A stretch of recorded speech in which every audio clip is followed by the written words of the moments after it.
All right, let's get right into it. Today, we're digging into the complete system for building unshakable discipline, and we're learning from one of the greatest samurais who ever lived, Miyamoto Musashi. And look, this isn't some ancient, dusty theory. This is a practical guide that you can use, like, right now in your modern life. And that's the real goal here, isn't it? To fundamentally change who you are. This quote, it's the core promise of Musashi's entire philosophy. Today, we're going to unpack exactly how you get there. So, Musashi laid out this whole path in 5 distinct stages, or as he called them, rings. You can think of them as a full-on framework designed to take you from soft and distracted to, well, focused and savage. And each ring builds on the one before it. Okay, so here's our game plan. We're going to start with the Earth Ring. That means confronting some ugly truths. Then we'll learn to adapt with the Water Ring, channel frustration with fire, dodge complacency with wind, and finally embrace the endless struggle itself with the Void. Let's dive in. You know, the first step is almost always the hardest one, and this is it. Brutal, honest self-assessment. The Earth Ring is all about ripping away those comfortable little lies we tell ourselves about how we're really spending our time and our energy.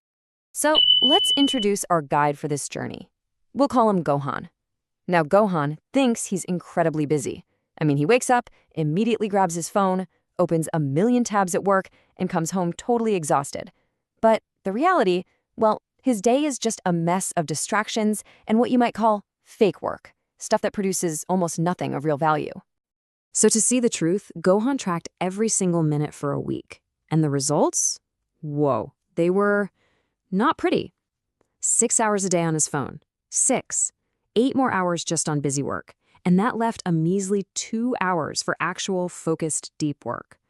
The craziest part is the feeling of that gap, right? He felt slammed all day, but the data, the hard truth, showed he was just distracted. And this is the whole point of the Earth Ring. You absolutely cannot motivate your way out of a problem you refuse to see clearly.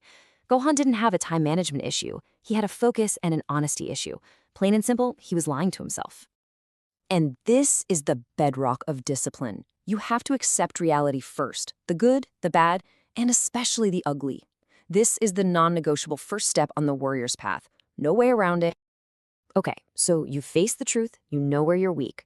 But as Musashi knew all too well, knowing you're weak and actually changing it are 2 completely different battles. And that brings us to the Water Ring. So Gohan sees his disastrous time audit and does what we all do. He creates this perfect, totally unrealistic, military-grade schedule. And the result? Of course, he crashed and burned before lunch on the very first day. The plan was just too rigid. It shattered the second it made contact with reality. This is what you'd call the brute force approach, right? We think we can solve this deep, squishy problem by creating an equally hard fantasy plan. But as Gohan found out, it just doesn't work. Musashi gives us a totally different path. He says to be like water. And that doesn't just mean, be flexible. It's more than that. It means you adapt your shape to flow around obstacles instead of trying to smash right through them. Just look at the difference here. Instead of failing at some insane 2-hour workout, Gohan started with just 10 push-ups. I mean, it probably felt pathetic at first, but by the end of the week, he'd done 70 push-ups without quitting once.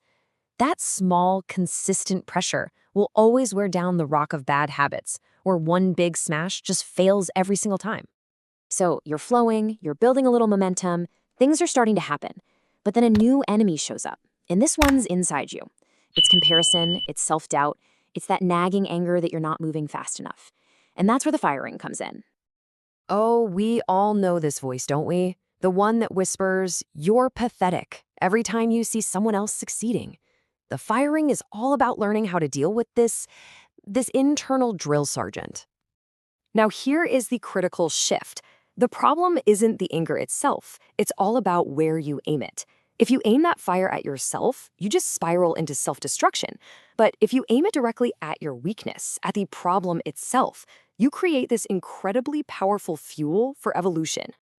Musashi saw jealousy as just a tragic waste of energy. Every single ounce of rage you spend on someone else's success is precious fuel you could have used to destroy your own mediocrity. You gotta turn that fire inward, but aim it at the problem, never at the person. So, what happens when that productive rage actually starts to work? It's kind of funny, really.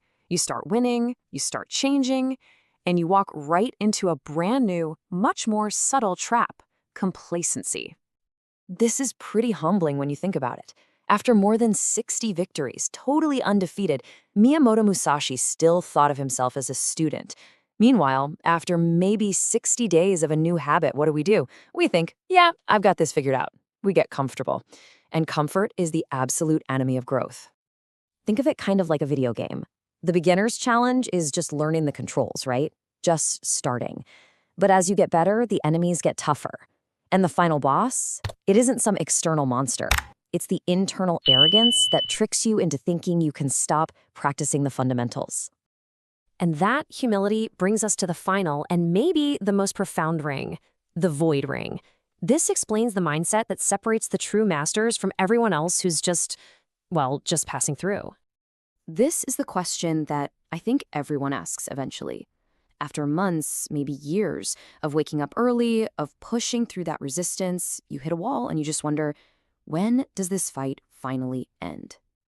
The answer is stark, but it's the absolute truth. It never does. And this is the reframe that changes everything. You just get stronger. See, the goal was never about finding an easier life. That's a fool's errand. The goal was always to become a person who could handle a hard life.